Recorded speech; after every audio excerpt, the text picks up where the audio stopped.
একজন পুরুষের ধ্বংস সেদিন থেকে শুরু হয় যেদিন থেকে একজন পুরুষ সে নিজের স্ত্রীকে রেখে পর নারীর প্রতি সে সুখ বেড়ায়।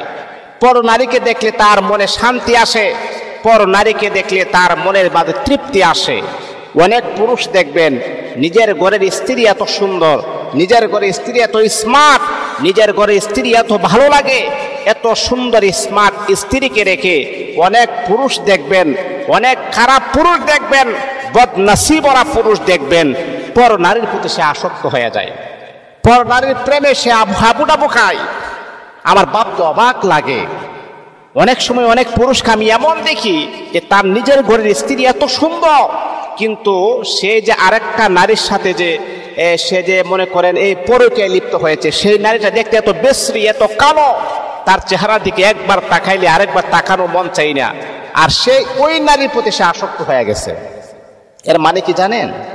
এর মানে হচ্ছে যেই পুরুষ মনে করে নিজের ঘরে স্ত্রী থাকার পরেও পর নারীর প্রতি সুখ খুঁজে বেড়ায়, পর নারীর প্রতি আসক্ত হয়ে যায়, সেই পুরুষকে যদি আপনি জান্নাতি হুর গিলমানও যদি তাকে আপনি দান করেন, তারপর সেই পুরুষের মনের ভিতরে তৃপ্তি আসবে না।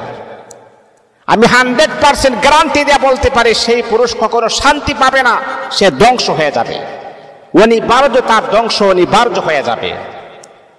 মনে রাখতে হবে যে সমস্ত পুরুষেরা পরকীয়ায় লিপ্ত হবে, যে সমস্ত নারীরা স্বামীকে ঘরে রেখে অন্য পুরুষের সাথে কুসম্পর্ক করবে, পরকীয়ায় লিপ্ত হবে, ওই ঘরের ভিতরে কখনো শান্তির লেশ মাত্রা আপনি খুঁজে পাবেন না। আপনি টাকা ইনকাম করতে পারেন, আপনি মাস শেষে আপনার স্যালারি আসতে পারে 50,000 টাকা স্যালারি আসতে পারে, মাস শেষে আপনি 30,000 টাকা স্যালারি আসতে পারে, কিন্তু টাকা পয়সা আপনি ইনকাম করতে পারেন, মাগার আপনার এই ঘরের ভিতরে আমার আল্লাহ শান্তি নামক যে নিয়ামত, সেই নিয়ামতটা আমার আল্লাহ উঠায় নেবেন। এই নিয়ামত আপনি পাবেন না। আল্লাহর কসমকে আমি বলি, টাকা পয়সার ভিতরে নিয়ামত আসে না, টাকা পয়সার ভিতরে শান্তি আসে না। টাকা পয়সা মানুষের আরামের ঘুমকে হারাম করে দেয়, টাকা পয়সা মানুষকে অন্ধ বানিয়ে দেয়।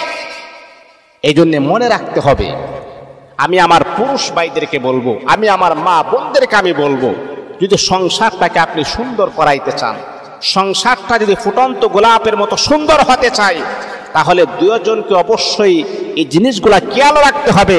আমি যেন কোনো কারণে, আমার কোনো ভুলের কারণে, আমার কোনো বেয়াদবির কারণে, আমার কমতি ভালোবাসার কারণে আমার স্বামী যেন আরেকটা নারীর প্রতি যেন আসক্ত না হই।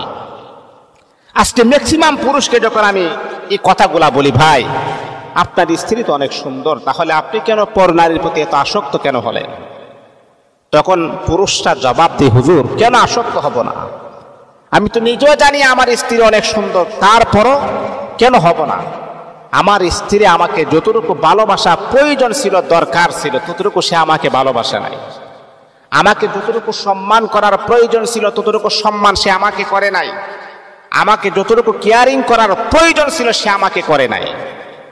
মা বোনদেরকে আমি বলবো, আপনাদের এই কমতি ভালোবাসার কারণে, কম কেয়ার করার কারণে আপনার স্বামী আপনাকে ঘরে রেখে অন্য নারীর প্রতি সে আসক্ত হয়ে যায়। এটা কিন্তু আপনার ভুলের কারণে।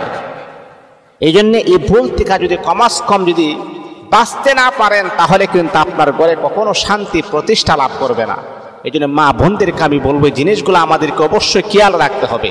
আমাদের সংসার যেন সুখের হয়, আমাদের সংসার যেন নষ্ট না হয়ে যায়।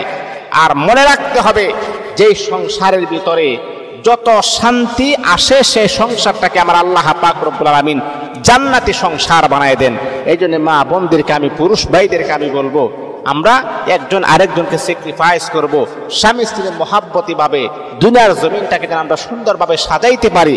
আল্লাহ পাক আমাদেরকে